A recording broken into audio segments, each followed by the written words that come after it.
Woi, stop tapera. Nih, disclaimer ya. Gue bukan orang yang anti sama kebijakan pemerintah. Tapi kalau buat gue, ini kebijakan yang ngadi-ngadi nggak masuk akal. Oke.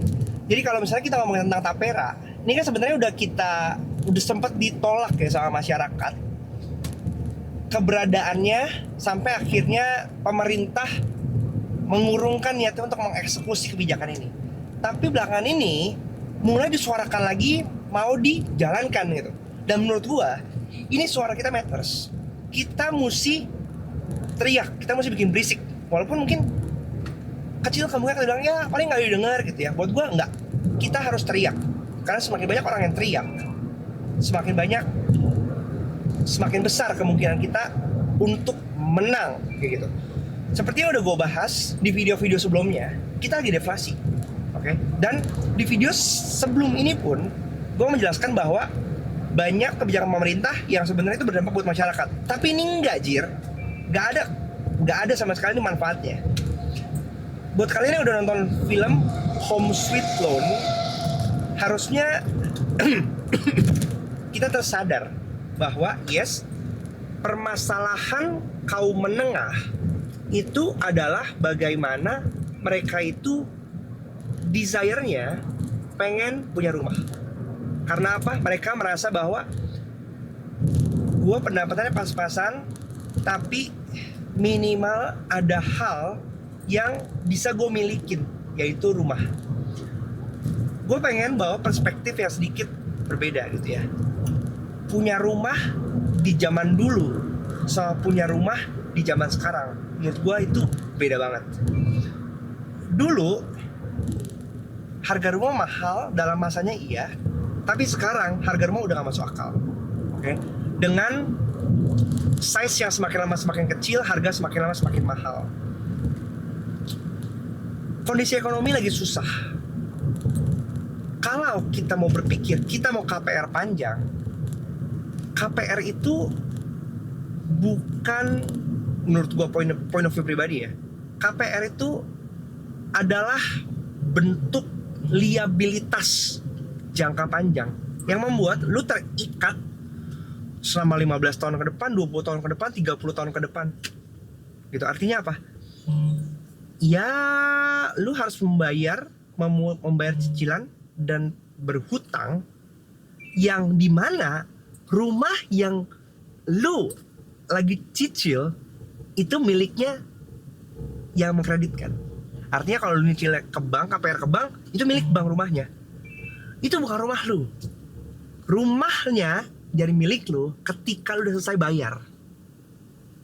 Jadi jangan salah kaprah bahwa ketika selama lu nyicil KPR, rumahnya itu milik bank. Karena sertifikatnya di mereka. Dan ketika lu gagal bayar, ketika lu nggak bisa bayar cicilan KPR-nya, rumah lu disita. Sekaligus kita meluruskan pemikiran kita bahwa memaksakan punya rumah dikala kita memang nggak siap, menurut gue itu bukan solusi. Bayangin, ada satu teman gue cerita, dia nyicil rumah, ya kan, nyicil rumah 1 bulan itu mungkin sekitar 20 juta gitu ya. Dan itu berat banget beban.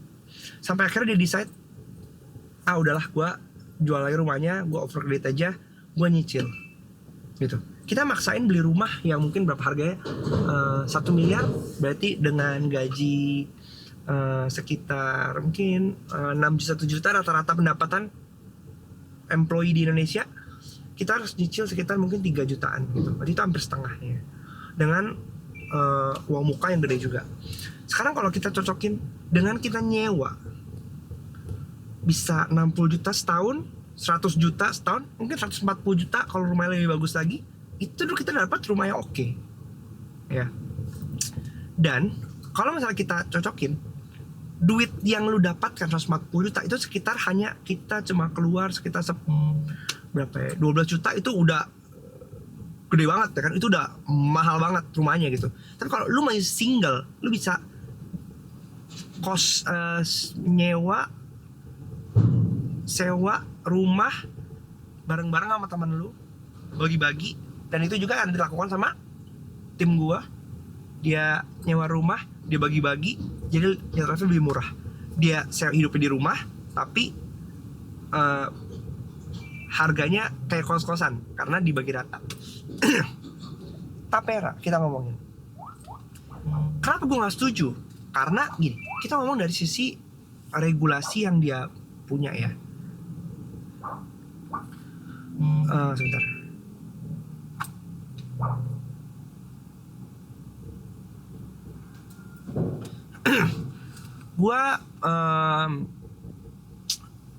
Kenapa gue nggak setuju dengan tapera ini? Karena satu, pemotongannya ini pemaksaan. Kita dipaksa untuk menabung rumah dengan alasan apa? Oh, meningkatkan backlog. Realitanya, apakah semua orang mau punya rumah? Kalau buat gue sendiri, gue nggak mau punya rumah. Gue mending ngontrak karena daripada gue terikat kredit jangka panjang, di mana gue mau beli cash saat ini, nggak mau. Gue mau cicil KPR, nggak mau juga. Karena satu, kondisi lagi susah ekonomi. Sehingga ketika ekonomi lagi susah, ini potensi gagal bayar dan potensi utang itu mencekik gue, itu luar biasa besar. Jadi better no. Terus bagus dong ada tapera, ada yang kita dipaksa untuk nabung gitu. Hitung-hitungan aja deh gitu. Sekarang potongan tapera itu 2,5% untuk perusahaan yang harus tanggung perusahaan, 0,5% yang harus ditanggung karyawan. Dan katanya yang wajib untuk ini, tapera tidak wajib untuk semua orang, tapi yang MBPR, masyarakat berpenghasilan rendah. Masyarakat berpenghasilan rendah yang dikategorikan di sini adalah masyarakat yang pendapatannya di atas UMR. Lah, ini gimana sih kok berkebalikan ya? Kalau misalnya berpenghasilan rendah, artinya kan harusnya di bawah UMR. Tapi ini enggak. Masyarakat yang berpenghasilan rendah tapi di atas UMR. Artinya apa? Kalau UMR Jakarta berapa? 5 juta. Berarti 5 juta ke atas. 5 juta, 6 juta, 7 juta, 10 juta, 20 juta, 30 juta, 40 juta, 50 juta, 80 juta, 100 juta harus berkontribusi kepada tapera. Apakah yang berpendapatan 20 juta, 30 juta, 40 juta itu mau ikutan tapera? Menurut gue enggak. Buat apa? Buat apa? Berikan gue 10 alasan kenapa kita harus ikut tapera. Dimana kalau gue mau nyicil rumah, nyicil aja ke KPR gitu, lebih oke dibandingkan tapera. Duitnya harus diendepin, yang itu dipotongnya setiap bulan, dimana kita lebih butuh cash daripada dipaksa nabung. Iya, gue paham probably mungkin pendapatnya daripada uangnya dipegang kita sendiri, masih banyak literasi keuangan masyarakat Indonesia yang masih rendah, sehingga duitnya itu dipakai konsumtif gitu ya. Kemudian dipakai untuk judol, dipakai buat pinjol gitu. Ya, lebih bagus ditabung. Tapi kalau kita cocokin lagi, apakah bentuk investasi yang mau ditawarkan oleh tapera ini sesuatu yang membagongkan, yang memberikan manfaat buat kita? Lihat datanya. Dari historinya ke belakang aja, ROI per tahun itu cuma 2,39%. Sekitar 2%, nggak lebih dari 3% gitu. Daripada kayak begitu, mendingan kita cemplungin ke SBN langsung. Udah pasti itu SBN itu 5% sampai 6% setahun sebelum dipotong pajak. Lebih untung itu, woy. Gila apa ya? Udah dipaksa, angkanya kecil. Kalau mau dipakai juga mesti nunggu berapa tahun, ya kan? Karena kan kita ngumpulin uangnya. Kalau misalnya gue mau beli rumah sekarang gimana? Kalau kayak, anggaplah kayak home sweet loan ya, Kaluna. Dia ngumpulin, dia udah punya uangnya, dia mau pakai sekarang, gak bisa. Dan kalau gue gak salah ingat, salah satu peraturan dan kebijakannya, untuk mereka yang sudah punya rumah, gak bisa menggunakan fasilitas tapera ini, tapi dipotong. Anjir, ini apaan woy? Nih, lu dipotong, lu dicatut, dipaksa untuk berkontribusi, tapi lu gak bisa pakai. Terus buat apa? Kita disuruh subsidi kepada orang-orang yang membutuhkan. Lah kita aja masih struggle, masih survive untuk kebutuhan diri kita sendiri. Ini lagi disuruh berkontribusi. Ini kita nggak ngomongin yang pendapatannya tinggi, enggak.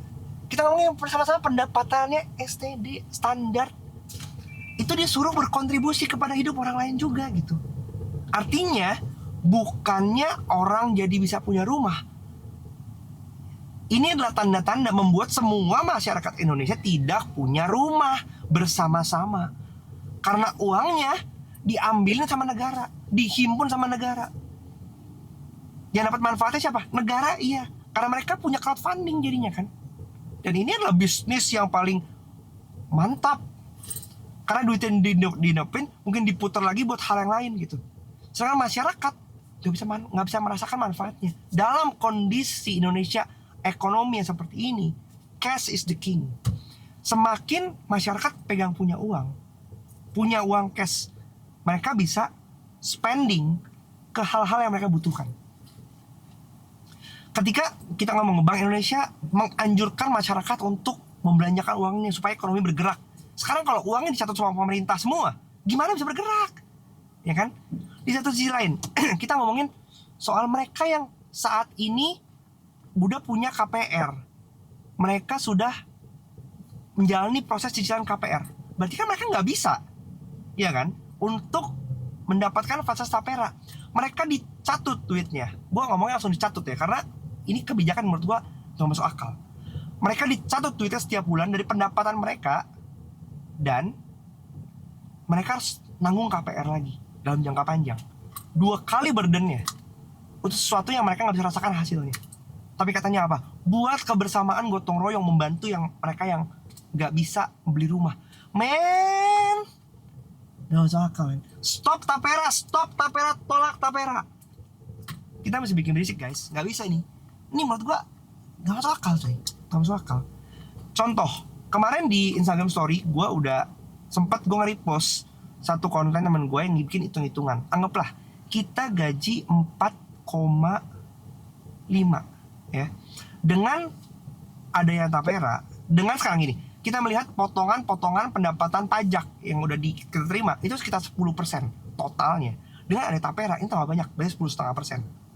Ya, itu beban yang ditanggung oleh kita karena penghasilan kita dipotong. Artinya kalau gaji kita misalnya 4,5 juta, itu yang berkurang yang kita dapatkan 4,2, 4,1 gitu. Itu udah sampai 10% yang hilang kan. Sedangkan yang harus ditanggung perusahaan itu naik. Jadi angka yang dikeluarkan oleh perusahaan itu lebih besar dari grossnya karena ada biaya-biaya itu lagi. Jadi kalau kalian bilang gini, oh gross income kalian itu misalnya 4,5 juta gitu ya, yang dikeluarkan perusahaan itu tuh 4,7, 4,8 karena ada tambah-tambah BPJS TK yang harus tanggung perusahaan, kemudian ada apalagi BPJS Kesehatan, ada tambahan tapera lagi, woi. Kemudian naik ini ya. Sedangkan yang diterima kalian itu berkurang karena potongan-potongan tadi gitu. Jadi selebihnya ini gap spreadnya ini, yang kita lihat spreadnya ini yang dikasih ke pemerintah. Sedangkan untuk manfaatnya sendiri pun kita tuh jarang menggunakan gitu. Catatan-catatan ini yang sebenarnya bermanfaat buat negara tapi nggak bermanfaat buat kita sebagai rakyat, sebagai masyarakat, sebagai orang yang dimintain duitnya. Beda soal kalau kita ngerasakan manfaatnya. Apalagi kita lihat data ya, dibilang bahwa supply atau enggak hasil kinerja dari BP Tapera di sebelum-sebelumnya itu sekitar 226.000 rumah yang disalurkan. Sedangkan kebutuhannya 10 juta. Jadi ini cuma berapa persen dari yang ada, dari yang dibutuhkan. Kinerjanya aja nggak bagus. Gimana mau menjadi solusi? Ini cuma angan-angan diharapkan menjadi solusi backlog perumahan masyarakat Indonesia. Tapi kalau kita nggak melihat adanya kinerja yang bagus dari badan ini, kita harus tolak. Karena apa? Ini berpotensi untuk diselewengkan lagi. Kita nggak pernah tahu. Kebijakan paling baru, anggota DPR mendapatkan tunjangan rumah 50 juta per bulan. Weh, itu duit dari mana? Pakai duit dari sini, dikumpulin sama masyarakat Indonesia. 3% dari perusahaan dan dari masyarakat sumbangin buat pejabat-pejabat kita. Sorry, bukan bermaksud untuk mendiskreditkan, tapi kenyataannya seperti itu. Asuransi Jiwasraya, Asabri, gimana? Even BP Tapera sendiri di beberapa tahun yang lalu itu banyak yang nggak berhasil didistribusikan uangnya buat ASN sendiri gitu.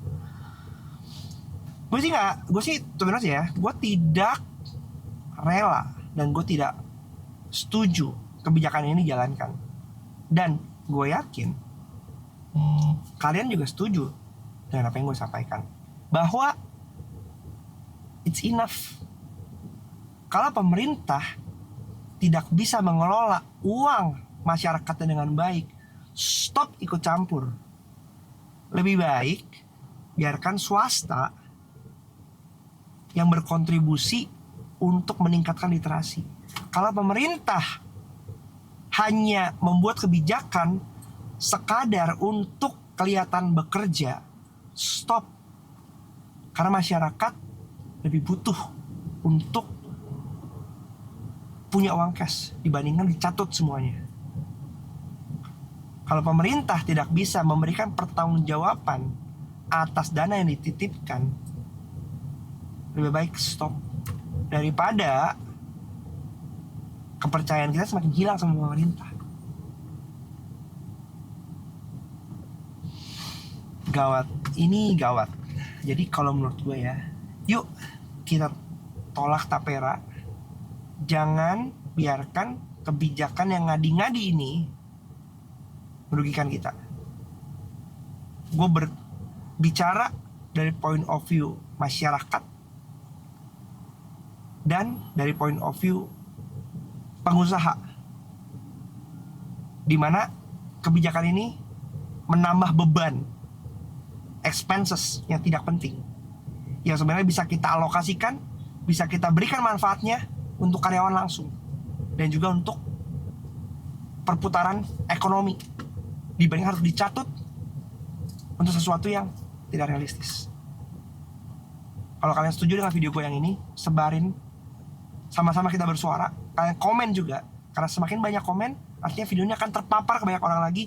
Bagikan juga supaya orang nonton, kemudian orang komentar lagi, supaya kita bikin berisik ini semua. Kita bikin berisik guys. Tolak Tapera.